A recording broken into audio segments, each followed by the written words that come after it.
Si me dieran $1 por cada actitud negativa que veo hacia el estudio de la teología, ya me hubiera comprado todos los libros de Kerigma.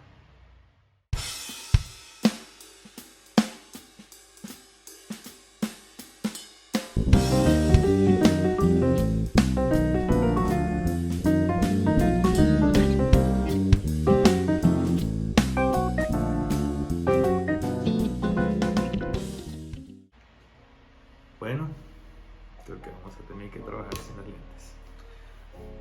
¿Saben? Uno de los libros que más me ha impactado en mi vida cristiana es un libro que se llama The Scandal of the Evangelical Mind, de un autor que se llama Mark Arnold.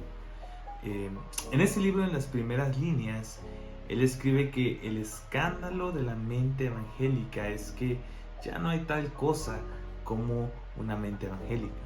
Y en el libro él trata de desarrollar este fenómeno tan interesante que él observa, que nosotros podemos observar, de cómo el cristiano en general ha desarrollado cierto rechazo a las disciplinas intelectuales espirituales. Quizá una de las consecuencias más tristes de esta actitud que ha proliferado en los últimos años es el rechazo a los estudios teológicos propiamente hablando, no necesariamente a la academia, sino al deseo de poder ahondar en la teología. Y créanme, yo en redes he visto muchos comentarios de ese estilo y me parece que seguir por ese camino puede ser peligroso. Entonces, en estos minutos quisiera yo proponer una alternativa y poder quizás presentar porque creo que una alternativa podría ser beneficioso para todos. Primero, antes que nada, ¿qué es la teología? La teología es la disciplina que se encarga de poder conocer a Dios, o es la disciplina que busca conocer a Dios. No está ligado necesariamente a una institución, a una licenciatura, una carrera, una organización.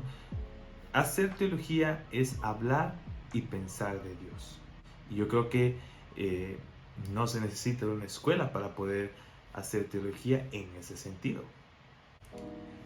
En el video pasado yo les platicaba de mi experiencia con R.C. Sproul, y uno de los libros que él escribió que leí hace mucho tiempo y en lo personal me gustó bastante es el libro Todos somos teólogos. Y en ese libro Sproul trata de explicar que de una u otra forma todos hacemos teología, los cristianos hacemos teología en nuestra vida diaria. Por ejemplo, cuando nosotros decimos Jesús es Dios, o Jesús es el Mesías, o Jesús murió por mí, o Jesús creó el universo. Cuando una persona está triste, está enferma, voy a orar por ti para que el Señor haga un milagro. Cuando hablamos de Dios, cuando pensamos en Dios, estamos haciendo teología. Quizás no estamos haciendo una tesis doctoral sobre el amor de Dios, la providencia de Dios, la divinidad de Cristo, pero sí estamos expresando afirmaciones que tienen ya dentro de sí contenido teológico. Entonces, en ese sentido, todo cristiano hace teología. Pero por alguna razón, yo he visto cómo esta actitud de decir que las personas que quieren adentrarse en la teología, estudiar o tener estudios teológicos o leer de teología, corren el riesgo de enfriarse, de perder su relación con Cristo, como si con Dios, como si conocer más profundamente a Dios pusiera en riesgo la relación con Dios. Y creo que es todo lo contrario. Creo que conocer a Dios, creo que profundizar en el conocimiento de Dios es precisamente lo que nos acerca al verdadero Dios, o a lo que Dios realmente dice de sí mismo. Por ejemplo, pensemos en la afirmación Dios es relación y no es religión. ¿Sí?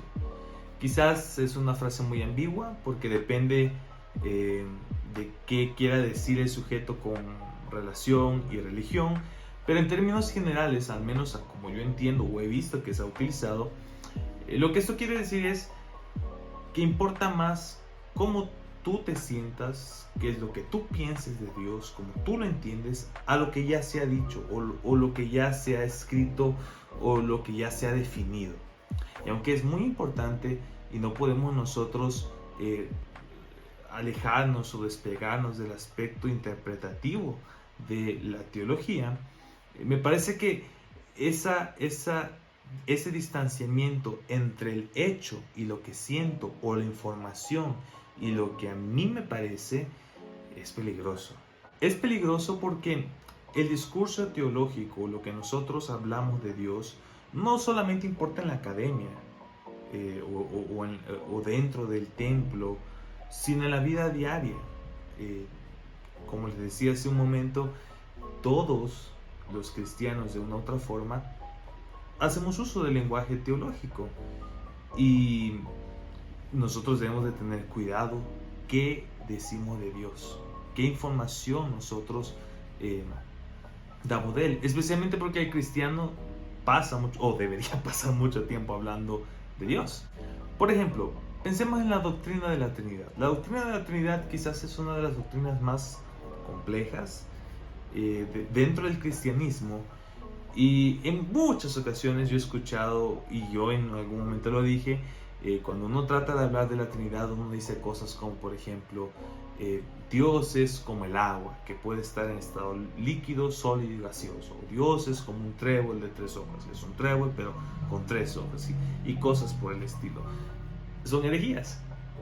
Y sin darnos cuenta, nosotros podemos caer en herejías que están en contra de la verdad de Dios y distorsionan a Dios o el conocimiento que nosotros tenemos de Dios y afectan toda la doctrina cristiana. Entonces, por eso es muy importante ser cuidadosos en lo que decimos.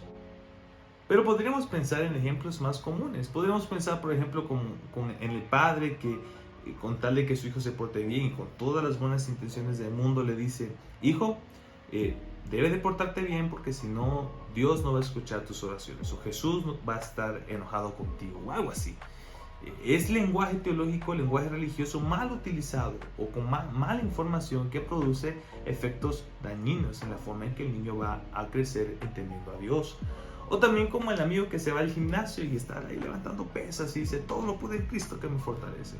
Quizás no tiene las mismas consecuencias que el padre y el hijo, pero es un mal uso del lenguaje religioso teológico. Pero no solamente el lenguaje teológico mal utilizado puede afectar la relación entre el Padre, el Hijo y Dios, o puede confundir al amigo que está en el gimnasio. Puede trastornar naciones enteras. Por ejemplo, cuando los Estados Unidos, ya siendo una nación independiente de Inglaterra, empezó a crecer, muchos justificaron, utilizando el lenguaje teológico, la supremacía blanca, la esclavitud de los negros, el expansionismo, quitar terrenos a otros países. Y mucho de eso aún continúa en el pensamiento estadounidense. Entonces, un mal uso del lenguaje teológico, una mala información en nuestro lenguaje teológico puede afectar incluso naciones enteras. O quizás puede provocar guerras, ¿sí? Y es una de las críticas que más se hace a veces a la fe cristiana. Por ejemplo, las cruzadas. Podemos decir lo que sea de las cruzadas, ¿sí? Pero me parece que la justificación de las cruzadas bajo un lenguaje teológico es un error, fue un error, porque las cruzadas en gran parte se movía por intereses económicos y políticos, y solamente el lenguaje teológico fue una justificación para eso. Pero igual, es el mal uso de la información, ¿sí? O una mala información que produce malas ideas que tiene consecuencias en la vida real. Así que desde el padre y el niño, o el que está en el gimnasio, hasta naciones enteras, el mal uso del lenguaje teológico o la mala información que nosotros vertimos cuando nosotros hablamos de Dios puede tener consecuencias nefastas. Pero todos hablamos de Dios, todos los cristianos hablan de Dios, todos de una u otra forma somos teólogos. Pero no basta solamente con decir que todos somos teólogos o que hacemos teología porque hablamos y pensamos de Dios. Lo importante es hacer buena teología, hablar lo correcto de Dios, lo que es de Dios. Yo creo que a nadie de nosotros nos gusta cuando una persona dice, ay, es que él es creído, o es que él es chocante, o es que él es así o asá, sin habernos conocido, sin siquiera acercarse a preguntar o hablar con nosotros para corroborar lo que está diciendo. Yo creo que lo mismo ocurre con Dios. Nosotros no podemos decir lo que queremos de Dios, no podemos decir lo que pensamos de Dios o lo que sentimos de Dios si no corresponde a quién es Dios. Porque entonces nosotros pondríamos en riesgo no solamente nuestra persona o quizás el crecimiento de nuestra familia o cualquier otra cosa, estaríamos poniendo en riesgo nuestra salvación. Entonces creo que es un asunto muy, muy delicado y muy importante. Ahora, quisiera yo compartir algunos consejos personales. Si yo quisiera compartir lo que a mí me ha funcionado. Eso no quiere decir que lo que voy a decir sea algo aprobado en algún paper o algo así. Esto es lo que a mí me ha funcionado y lo que yo quisiera compartir con ustedes para poder hacer todos juntos una mejor teología. Número 1, oración. ¿Sí? Yo no concibo la idea de poder tratar de conocer a Dios sin la oración. Puedes leer la Biblia, puedes leer libros de teología, puedes tener una biblioteca entera, pero si no oras, amigo, no vas a ir a ninguna parte. La oración sincera te abre las puertas espirituales para que tú puedas conocer de forma personal a Dios, para evitar caer en la crítica que a veces se hace de que la teología te vuelve una persona insípida o rígida sin una experiencia personal con Dios. Entonces, lo primero que yo te recomendaría es orar. Antes de orar, antes de quizás sumergirte en las Sagradas Escrituras o de algún libro de teología, o si quieres escribir acerca de Dios, ora. Pídele a Dios a través de su Santo Espíritu que te bendiga y te ayude a comprender la verdad de Él. Lo segundo es humildad. ¿Sí? No lo sabemos todo, no lo sabemos todo. Es muy común que uno piense que como la tradición que yo tengo, yo ahí nací o es lo que yo conocí o me convencieron que es la realidad, entonces todo lo que no esté dentro de eso necesariamente está equivocado. ¿Sí? O mi compañero, mi amigo, mi hermano que piensa diferente que yo esté equivocado. Creo que eso no suma absolutamente nada. Al contrario, lo que eso produce es que se pierde la oportunidad de aprender, se pierde la oportunidad de profundizar, se pierde la oportunidad de poder revisar lo que yo pienso. Y lo peor es que se rompe esa armonía que podría haber entre hermanos. Entonces, creo que lo segundo es ser humilde, reconocer que uno no lo sabe todo y estar dispuesto a escuchar, sin tener que ser maleable. Y uno puede ser firme en sus convicciones, pero siempre puede ser humilde para poder escuchar lo que el hermano o la hermana tiene que decir también sobre lo que él entiende o ella entiende de Dios. Tercero, la lectura de la Biblia. ¿Sí? Yo cometí el error por mucho tiempo de descuidar la lectura de la Biblia. Yo leía, ustedes pueden ver aquí tengo libros, tengo una computadora, tengo libros, y yo me metí a leer de varios temas y yo sentía y pensaba que estaba conociendo a Dios, pero lo estaba conociendo a través de otras personas que ya habían pues ya se habían acercado a Dios. Y yo recuerdo que en una ocasión escuché esta idea de un pastor a quien yo aprecio mucho, y él decía que aprender de Dios a través de fuentes secundarias, es decir, no a través de la Biblia, sino lo que otras personas piensan que la Biblia dice, es como comer comida masticada, ¿sí? Y aparte de que da asco, si te hace pensar que realmente tú no estás teniendo la experiencia, tú estás conociendo o aprendiendo la experiencia que alguien más tuvo, pero tu experiencia personal, tu acercamiento con Dios debe de ser en la fuente primaria, que es la Biblia. Yo diría que el tercer consejo es: ve primero a la Biblia, para que tú puedas conocer de primera mano lo que Dios dice de sí mismo. Número 4, a eso yo le llamo conversación literaria. Una vez que uno empieza a profundizar en el conocimiento de Dios, uno se da cuenta que hay muchas personas que también han hecho lo mismo que uno y suelen tener opiniones distintas. especialmente aquellos que ya vivieron antes que nosotros, que dedicaron toda su vida al estudio de la Biblia, que escribieron libros, escribieron artículos, escribieron tratados, y uno tiene que empezar a conversar con ellos. Pero obviamente muchos de ellos ya no están vivos, algunos están vivos, pero es imposible comunicarse con ellos. Pero a través de sus trabajos, a través de sus escritos, nosotros podemos conversar una conversación literaria, ¿sí? Tú lees su libro, lo que él entiende, cómo lo entiende, te vas a dar cuenta que mucho de lo que tú leíste en la Biblia y entendiste de Dios, otro también lo haya pensado y le ha añadido más y ha expandido la visión que tú tienes ahora. Quizás de cuando en cuando vas a estar en desacuerdo con alguno de sus puntos, pero en general hay más cosas en común que cosas que nos puedan separar los unos con los otros, y podemos aprender, podemos comenzar a conversar con ellos. Y yo recomiendo muchísimo la conversación literaria. Si uno no tiene esa conversación literaria con las grandes mentes del pasado o del presente, uno corre el riesgo de ser sectario en su propia opinión, y eso es muy triste, porque se pierde una riqueza preciosa dentro de la fe cristiana. Número 5, la conversación interpersonal. Yo estoy completamente seguro que un conocimiento que se queda aquí y no se expresa, especialmente en el conocimiento de Dios, es algo muy triste, ¿sí? Una vez que tú has orado, has sido humilde, has escuchado, has leído la Biblia, has conversado con otros autores, tu mente está llena ya de información interesante y linda, lo que debes hacer es platicar con otros, con tus amigos, tus compañeros, tus vecinos, tu pareja, porque es muy posible que, bueno, número 1, afinas la forma en que tú piensas. Mientras tú hablas, mientras tú explicas, tú empiezas a afinar tu mente, empiezas a clarificar los conceptos, y entonces te es más fácil tanto poder hablar como poder ordenar tus ideas. Pero al mismo tiempo tú también escuchas las experiencias de otras personas que te informan y te ayudan también a enriquecer lo que tú ya has estudiado y el camino que tú has llevado. Entonces, número 5, conversación interpersonal. Número 6, escribir, corregir y revisar, ¿sí?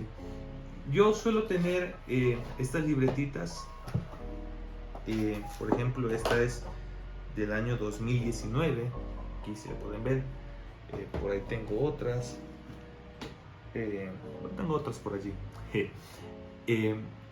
Una de las cosas que a mí me ha servido es poder escribir lo que yo entiendo, medito de Dios.